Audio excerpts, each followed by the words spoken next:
Hello friends, তোমাদের প্রিয় YouTube channel competitive exams ম্যানিয়াতে তোমাদের প্রত্যেককে স্বাগত জানাই। তো আজকে তোমাদের জন্য আমি আরেকটি গুরুত্বপূর্ণ টপিক নিয়ে চলে আসছি, এ রিভল্ট অফ 1857 অর্থাৎ মহাবিদ্রোহ সম্পর্কে তোমাদের মহাবিদ্রোহ এই টপিকটির উপরে গুরুত্বপূর্ণ যেসব ফ্যাক্ট এবং জিনিস রয়েছে সেগুলি নিয়ে তোমাদের এই ভিডিওতে আজকে আলোচনা করব। তো প্রথম থেকে শেষ পর্যন্ত তোমরা ভিডিওতে থাকো এবং তোমরা মহাবিদ্রোহ থেকে যতগুলো কোয়েশ্চেন আছে প্রত্যেকটা কোয়েশ্চেন তোমরা দেখতে পাবে এবং তোমাদের পরীক্ষার জন্য অত্যন্ত গুরুত্বপূর্ণ এই ভিডিওটি। তোমরা জানো যে মহাবিদ্রোহ বা 1857 যে রিভোল্ট আছে সেখান থেকে কোনো না কোনো প্রত্যেকটা পরীক্ষায় যে কোনো একটা দুটো তিনটে বা চারটা পাঁচটা এরকম কোয়েশ্চেন থাকে। তো তোমরা এই টপিকটাকে ইগনোর করলে চলবে না। তো তোমরা প্রত্যেকে এই টপিকটার উপরে জোর দাও এবং তোমরা এই টপিকটা শেষ পর্যন্ত দেখো। তো দেখো বন্ধুরা, প্রথম কি আছে, the revolt of 1857 began on 10 May 1857 from Meerut অর্থাৎ, এবং তোমরা এটা বাংলা বা ইংলিশে বোথ ভার্সনে তোমরা এটা পিডিএফটা পাবে। তো পিডিএফে আমি আলোচনা করা হবে। তো 1857 সালের মহাবিদ্রোহ 10 মে 1857 সালে কোথা থেকে শুরু হয়? মিরাট থেকে। তো শুরু কোথা থেকে হয়? মিরাট থেকে। এবং কত ডেটটা হলো 10 May 1857। Mangal Pandey is regarded as the first martyr of the revolt of 1857 অর্থাৎ মঙ্গল পান্ডেকে 1857 সালের মহাবিদ্রোহের প্রথম শহীদ হিসেবে গণ্য করা হয়। Mangal Pandey belong to the 34th Bengal native infantry অর্থাৎ মঙ্গল পান্ডে কী ছিলেন? মঙ্গল পান্ডে 34তম বেঙ্গল নেটিভ ইনফ্যান্ট্রির অন্তর্ভুক্ত ছিলেন, একজন সৈন্য ছিলেন, ব্রিটিশের অন্তর্ভুক্ত। The immediate cause of the revolt was the introduction of the Enfield rifle cartridge অর্থাৎ যদি বলা হয় যে তাৎক্ষণিক কারণটা কি ছিল এই মহাবিদ্রোহের, তো এনফিল্ড রাইফেল কার্তুজের যে প্রবর্তন সেটাই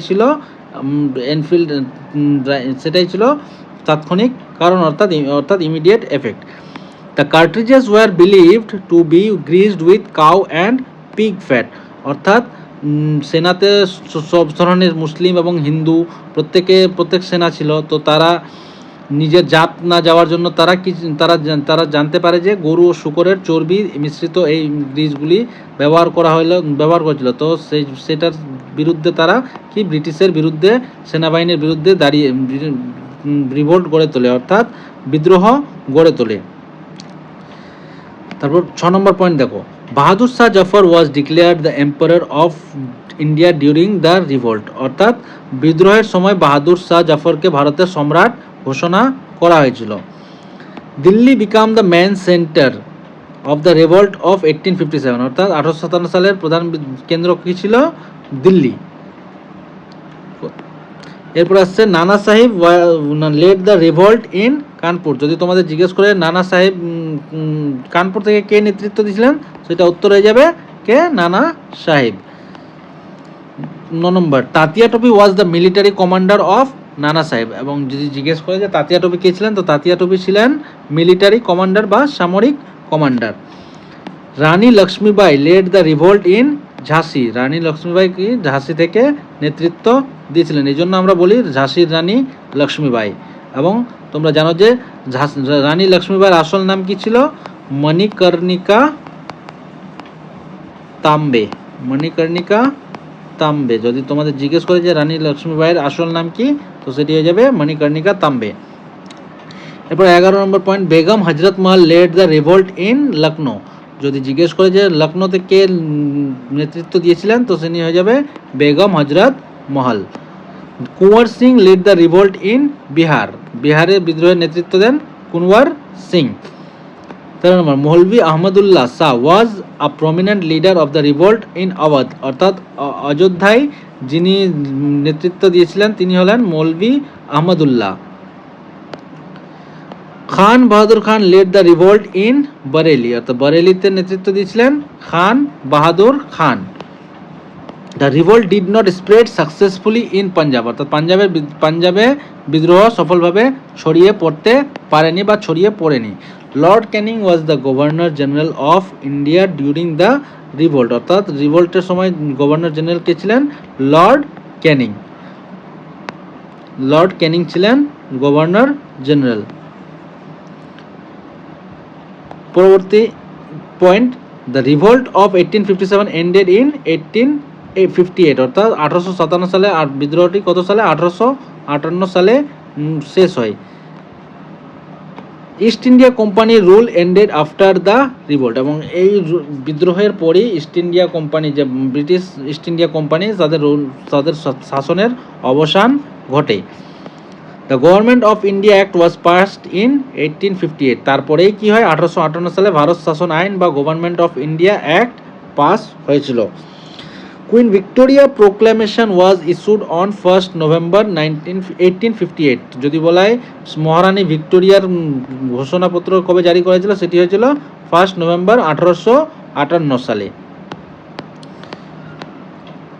the revolt of 1857 is also known as the first war of Indian independence. তো ভারত 1857 সালের মহাবিদ্রোহকে ভারতের প্রথম স্বাধীনতা যুদ্ধও বলা হয়, এবং এটি কে বলেছিলেন? ভি.ডি. সাভারকর। তো তোমরা এই কোশ্চেনটা অনেকবার দেখতে পাবে, কে বলেছিলেন? ভি.ডি. সাভারকর। পরবর্তী পয়েন্ট, বিনায়ক দামোদর সাভারকর, আচ্ছা এখানে বলেও দেওয়া আছে, Vinayak Damodar Savarkar called the revolt of 1857 for the first time war of independence, অর্থাৎ বিনায়ক দামোদর সাভারকর 1857 সালে বিদ্রোহকে প্রথম স্বাধীনতা যুদ্ধ হিসেবে অভিহিত করেছিলেন। The doctrine of lapse was the major cause of the revolt, অর্থাৎ সত্য বিলোপ নীতি, এখানে একটু স্পেলিংটা ভুলে গেছে, সত্য বিলোপ নীতি ছিল বিদ্রোহের অন্যতম কারণ। ঝাঁসি was annexed under the doctrine of lapse, সত্য বিলোপ নীতির আন্ডারে কি হয়েছিল? ঝাঁসিকে অন্তর্ভুক্ত করা হয়েছিল। The revolt of 1857 failed due to lack of unity and proper leadership, যদি জিজ্ঞেস করে যে রিভোল্টটা কেন ব্যর্থ হয়েছিল, তো ঐক্য ও সঠিক নেতৃত্বের অভাবে এই বিদ্রোহটি ব্যর্থ হয়েছিল।